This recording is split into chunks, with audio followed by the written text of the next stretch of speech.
si on n'a pas l'habitude de la voir évoluer dans un tel contexte, Valérie Trierweiler, qui s'est récemment inscrite à Pôle emploi, fait bel et bien partie du casting de l'émission Pékin Express, Duo de choc, dont le premier épisode a été diffusé sur M6 le 6 juillet dernier.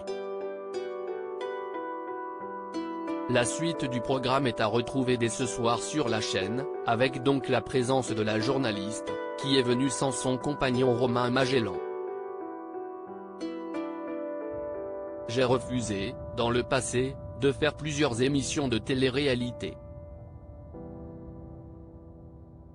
Pékin Express est une émission que j'aime, que je regarde.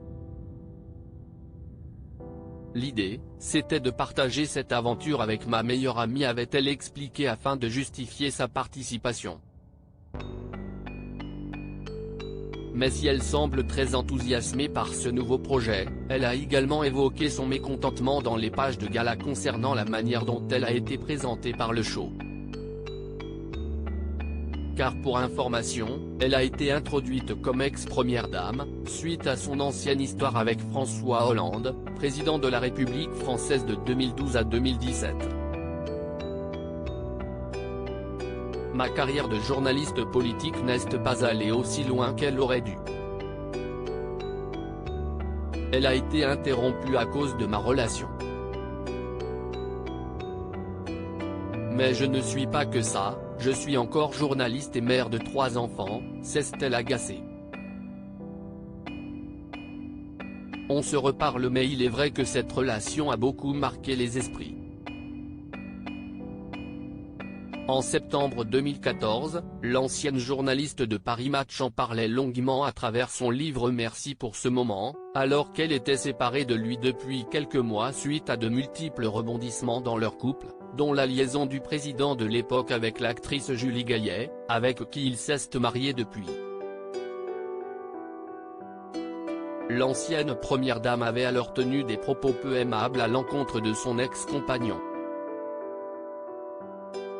Mais de l'eau semble avoir coulé sous les ponts depuis, car elle a laissé entendre en 2017, dans la nouvelle édition sur Canal+, qu'elle s'entendait plutôt bien avec l'homme politique.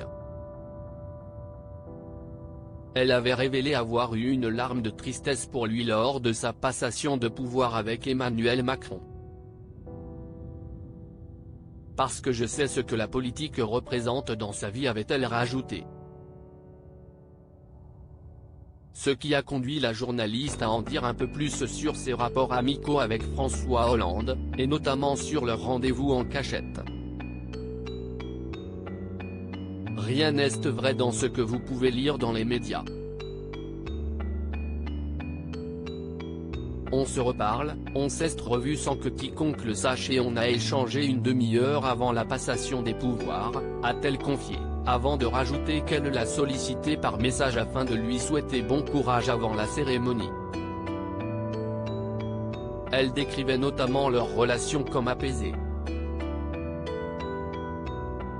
Reste à savoir s'ils sont toujours en très bons termes aujourd'hui. Si est tout ce que l'on leur souhaite.